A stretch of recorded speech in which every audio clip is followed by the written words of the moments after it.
तो आपका प्रश्न होना चाहिए कि जब बीजेपी सरकार, मोदी जी ने कहा था कि साल में माताजी 2 करोड़ रोजगार देंगे, कहां गया वो रोजगार का वादा?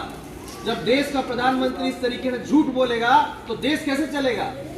ये मुझे बड़ा खराब लगता है कि आप लोग इस मुख्य मुद्दों से हट के आप लोग इधर उधर जाते हैं। मैं हापुड़ था इससे पहले जिला, हापुड़ में एक अंबेडकर चौराहा है, अंबेडकर जी की मूर्ति बड़े अच्छे तरीके से रखी हुई है। मैंने जाके पहले प्रणाम किया और वहां सबसे पहले मेरा नजर गया, उनके ऊपर शब्द लिखा है, सबसे पहले लिखा है बाबूजी शिक्षित बनो। क्या कहा गया है अंबेडकर जी ने? जोर से बोलिए, शिक्षित बनो। आपके अंबेडकर जी, हमारे अंबेडकर जी है, सबके अंबेडकर जी है। सबसे पहले कहा है माता जी शिक्षित बनो, और उसके बाद कहा है संगठित रहो। संगठित मतलब एकजुट रहो, और सबसे बड़ी चीज उन्होंने कहा है संघर्ष करो। तो सारे 75 जिले में दलित संवाद कार्यक्रम हो रहा है, ये मेरे और किसी के लिए नहीं हो रहा है, ये आप सभी के लिए हो रहा है। आपका हम प्रश्न जानना चाह रहे हैं, आपकी आवाज जानना चाह रहे हैं। अब आप झूठ मूठ के ये सब बातें करने के, राहुल जी नीचे जींस क्यों पहनते, ऊपर टी शर्ट पहनते हैं, ये कहीं से आपको ये पूछना चाहिए। एक मिनट भाई साहब, आपको ये पूछना चाहिए कि क्या कारण है कि दलित आज भी पीछे है? क्या कारण है कि दलित को उनका हक नहीं दिया जा रहा है? भारत का संविधान जब लिखा गया था, भीमराव अंबेडकर जी ने संविधान लिखा, कांग्रेस पार्टी थी जिनने भीमराव अंबेडकर जी को आगे लेके आए और कहा कि आप संविधान लिखिए। आप दलित भाइयों को अच्छे तरीके से जानते हैं, उनकी आवाज समझते हैं, आप युवाओं को जानते हैं, पिछड़ों को जानते हैं, सबको जानते हैं। आप संविधान लिखिए, आपको पूरा अधिकार है। उसी संविधान से कांग्रेस सरकार आज तक चलते आ रही है। तो बच्चे जो है यहाँ पे, युवा जो है, सबसे पहले उनको शिक्षा चाहिए। मैं हर जगह कहता हूँ, एक इंसान के जीवन में 3 मूलभूत सुविधाएं होती है। जब बच्चा है, छोटे छोटे यहाँ हमारे सामने बच्चे हैं, इनको क्या चाहिए? इनको अच्छी शिक्षा चाहिए। युवा खड़े हैं, उनको क्या चाहिए? उनको रोजगार चाहिए। और जो बुजुर्ग खड़े हैं, उनको चिकित्सालय सुविधा की, स्वास्थ्य की सुविधा चाहिए। यही 3 चीज चाहिए ना। अगर बच्चों को हम अच्छी शिक्षा दे दे, पढ़ लिख के बड़े हो जाएंगे। युवा के लिए हम रोजगार दे दे, अपने परिवार संभाल लेंगे, अपनी बच्चों को संभाल लेंगे। अब बुजुर्ग माता जी खड़े, उनको स्वास्थ्य की सुविधा दे दी जाए, सस्ती दवाइयां दे दी जाए, और क्या चाहिए जिंदगी में?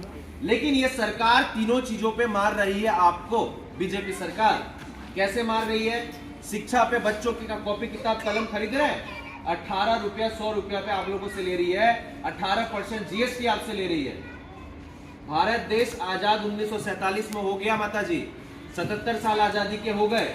आज से पहले कभी भी जीएसटी और टैक्स शिक्षा पे नहीं लगा है। तो आपका प्रश्न ये होना चाहिए कि राहुल जी जींस पहने, टी शर्ट पहने, वो नहीं। प्रश्न होना चाहिए कि शिक्षा पर टैक्स क्यों लिया जा रहा है? दूसरी चीज भाई साहब, दूसरी चीज, जो युवा खड़े हैं यहाँ, रोजगार है उनके पास? कितनी रोजगार यहाँ पे आप लोगों के पास है, मुझे बताइए। इधर उधर जाएंगे हम लोग, संगठित नहीं रहेंगे। जैसा अंबेडकर जी ने कहा, संगठित रहो, तब तक देश का विभाजन करते रहेंगे ऐसे लोग। आपको पूछना है हमारे बच्चों को रोजगार क्यों नहीं दिया गया? हमें रोजगार दो। हमने आपको रोजगार के लिए वोट किया, रोजगार कहाँ है हमारा? तीसरी बात, सबसे मुख्य चीज, माता लोग बैठे हैं, हम लोग स्कूल में खड़े हैं, मेरे को बड़ा अच्छा लग रहा है। हम लोग पवित्र जगह में, स्थान में है स्कूल, जहाँ से सबसे इंसान का शुरुआत होता है, स्कूल से शिक्षा मिलती है। हम भी शिक्षा लेके आए हैं, केंद्रीय विद्यालय से पढ़ा हूं मैं। नेहरू जी ने इसकी स्थापना की थी। केंद्रीय विद्यालय आज के दिन में पूरे भारत में सबसे बड़ा संगठन है और शिक्षा देने में सबसे सस्ती शिक्षा दी जाती है वहाँ। उधर हमको ये बताया गया कि स्वास्थ्य की सुविधा में हम सारे लोगों के लिए छूट देंगे। बीजेपी ने कहा, कोरोना में आप लोगों को याद है इतनी महंगी दवाई कर दी इन लोगों ने, और आज भी आप दवाई लेने चले जाइए माता जी, कितना महंगा हो गया है। हुआ है नहीं हुआ है? हुआ है ना महंगा। तो हमारा सवाल ये होना चाहिए, हम आप सुबह उठे हो, आप दूध ले रहे हो, दही ले रहे हो, चाय पत्ती ले रहे हो, चीनी ले रहे हो, आटा, सब में ये लोग टैक्स लगा रखे हैं। सुबह आप चाय बनाते हो, उसमें चाय पत्ती डालते हो, उसमें आप टैक्स दे रहे हो सरकार को। रात को आप खा रहे हो, रोटी खा रहे हो, सब्जी खा रहे हो, सब में आप टैक्स दे रहे हो सरकार को। दिन रात आप टैक्स दे रहे हो सरकार को, बदले में आपको क्या मिल रहा है? आपने प्रश्न पूछा सरकार से, आपको कहा गया राम मंदिर बना देंगे, मस्जिद बना देंगे, ये कर देंगे, वो कर देंगे। हम सभी के, आपसे मैं क्षमा चाहूंगा, आपको खराब लगे किसी को तो, मेरे भी बाप दादाजी पूर्वज सब हिंदू थे और हम लोगों से कट्टर हिंदू थे, लेकिन इसके बावजूद भी कांग्रेस सरकार थी, कहीं हिंसा और आप लोगों को इस प्रकार से नहीं सुनने मिला कि हिंदू मुसलमान भाई भाई नहीं है, अलग है सब। कहीं सुनने मिला तो बता दीजिए।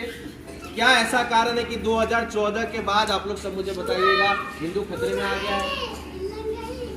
आप लोग को ये सोचने की जरूरत है। हमारा आज भी प्रश्न होना चाहिए, इंसान के जीवन को आगे बढ़ाने के लिए स्वास्थ्य शिक्षा सुविधा हमें चाहिए।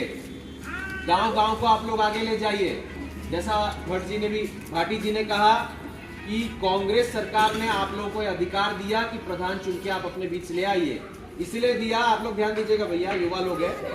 कांग्रेस सरकार ने अधिकार इसलिए आपको दिया कि प्रधान आपके बीच चुन के ले आइए, क्योंकि जो प्रधानमंत्री मुख्यमंत्री है वो गांव गांव तो जा नहीं सकता, तो आपका प्रधान रहेगा जो आपका प्रतिनिधि करेगा।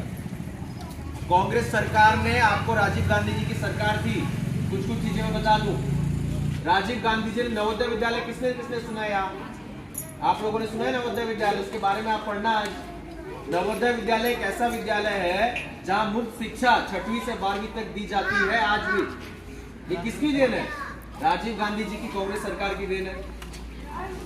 आप लोग मोबाइल में देखते हैं, युवा लोग, राहुल गांधी जी का मजाक बनाया जाता है, नेहरू जी का मजाक बनाया जाता है। आप लोग ने ये सोचा कि आपके मोबाइल में आ कैसे रहे? आज से पहले तो राहुल गांधी जी का मजाक नहीं बना, नेहरू का मजाक नहीं बना। ये जो बीजेपी जिसको आप वोट देके बैठाए हो सत्ता में, ये 100 करोड़ की पार्टी थी 2014 में। ये सब सुनिए भाई लोग, आप लोग को पढ़ना है ये आप लोग के पॉकेट से पैसा जा रहा है। 100 करोड़ की पार्टी थी, 2024 आते आते 23 आते आते 6000 करोड़ की पार्टी है। 100 करोड़ से 6000 करोड़ का सफर इन्होंने 9 साल में मात्र तय किया है। आप लोगों का पैसा पॉकेट काट काट के, सिलेंडर महंगा कर करके, सब में टैक्स लगा लगा के अपने पॉकेट भरते जा रहे हैं। ये लड़ाई जात धर्म की नहीं है, ये लड़ाई अमीरी और गरीबी की है। बीजेपी सरकार अमीरों की सरकार है, हम आपको बार बार खाली कह सकते हैं, लेकिन सोचना विचार करना आप लोगों का है माता जी। ये मात्र पूंजीपति लोगों की सरकार है। कांग्रेस मात्र एक ऐसी पार्टी है जो कभी जात धर्म पे बात नहीं करती है। हमारा मुख्य मुद्दा रहता है स्वास्थ्य, शिक्षा, रोजगार, गांव का विकास, शहर का विकास। तभी हम लोगों ने गांव गांव में स्कूल भी खोला आपके बच्चों के लिए।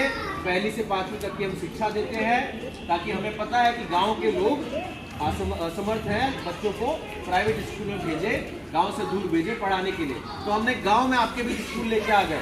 अब उसकी शिक्षा नरम है गरम है उसकी बात नहीं हो रही, लेकिन हमने प्रयास किया। शिक्षा मित्र जो है आज के दिन में परेशान है। 10,000 उनकी पगार कर दी गई है, 35,000 से सीधा घटा के 10,000 बीजेपी की सरकार में। बात किसानों की जाए, आज मोदी जी, मुझे याद है आज मोदी जी ने 4 चीजें कही कि मेरे लिए जात धर्म कौन सी चीज है, तो मेरे लिए जात धर्म मतलब होता है गरीबी। मोदी जी ने आज कहा कि मेरे लिए जात धर्म मतलब है गरीबी, युवा, महिला और किसान, यही मेरे लिए जात धर्म है। तो मैं मोदी जी से और आप सभी से कहना चाहता हूँ कि जब मोदी जी गरीब की बात करते हैं, आप लोग सुनिएगा, आज के दिन में सबसे ज्यादा गरीब मोदी और बीजेपी की सरकार में हुआ है भारत में। सबसे ज्यादा जो गरीब है आज के दिन में है। युवा की जब मोदी जी बात करते हैं, रोजगार, सबसे ज्यादा बेरोजगारी आज के दिन में। आप लोग बताना गलत कह रहा हूं मैं? आप लोग को भविष्य पता है आपको क्या करना है? तो आपको कुछ नहीं पता कि आगे क्या करना है। अगर किसी का बाप दादा का पैसा है तो उसके लिए ठीक है, वरना हम जैसे मिडिल क्लास और गरीब लोगों के लिए तो खत्म भविष्य दिखता है। ऐसी सरकार ऐसी हालत में लाके हमको छोड़ दी है ये। महिलाओं की बात की जाए तो ब्रिजभूषण शरण सिंह, आप लोगों को नाम सुना होगा आप लोगों ने, उस पर यौन शोषण का आरोप लगाया गया है। और महिला पहलवानों ने आरोप लगाया, महिला पहलवानों को ये लोग डंडा मार के भगा देते हैं अनशन में, दिल्ली में बैठते हो तो ये आपका सवाल है। किसानों की बात करते हैं, मोदी जी दुगनी आय कही थी आप लोगों को, कितना आय किया गया आप लोग क्यों नहीं पूछते सरकार से? गन्ने का क्या रेट है? 350 रुपए प्रति क्विंटल है। पिछले 6 साल से दाम बढ़ा है। आप लोगों को अब बढ़ा है, वो भी कहा गया है। 1 बीघा में पानी डालते हो, गन्ना का जब खेती होता है तो लग जाता है, ऐसे 10 बार डालते हो, 10 बार डालते हो, 10 लीटर 11 लीटर हो गया। 10 लीटर 11 लीटर का हिसाब लगाओ, 1100 रुपया हुआ। पहले कितना रुपया डीजल था? 70 रुपया लीटर डीजल था। आज के दिन में 100 रुपया टच कर गया है वो। आपके पॉकेट से सरकार ने हर एक बीघा पे 400 रुपया ज्यादा लिया आपसे। आपको कितना रुपया दिया? आप 25 रुपया आपको ज्यादा कर दिया, आप खुश हो जा रहे हो? वो भी कागज पे किया है। आपको 350 की जगह 500 रुपया मिलना चाहिए कम से कम प्रति क्विंटल। आज के दिन में कोई किसानी नहीं करना चाह रहा युवा। आप लोग करना चाह रहे हो, बताना किसानी करना चाह रहे हो, फायदा ही नहीं, कहाँ से करेंगे, फायदा ही नहीं, इतनी मेहनत कौन करेगा। तो सबसे बड़ा सवाल आज के दिन में ये है, आप लोगों से अनुरोध करना चाह रहा हूँ, किसी कुछ बुरा लगाओ तो मेरे अंदर बड़ा गुस्सा और गुस्सा निकलेगा।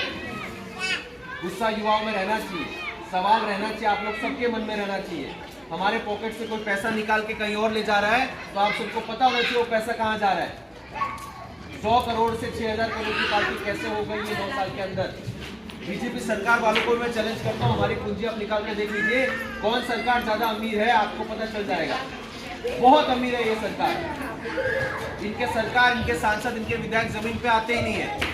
हम लोग की इंदिरा गांधी थी, वो भी जमीन पे आपको आपके बीच रहती थी। प्रधानमंत्री के बनने के बाद राजीव गांधी भी रहे हैं, मनमोहन सिंह भी रहे हैं, और अब राहुल गांधी, बेचारे ऐसे नेता जिनको दिन रात आप लोग सब मजाक उड़ा रहे हैं, लेकिन आपके लिए वो कश्मीर से कन्याकुमारी का 25, 30, 35 किलोमीटर पैदल चल रहे हैं भाई साहब।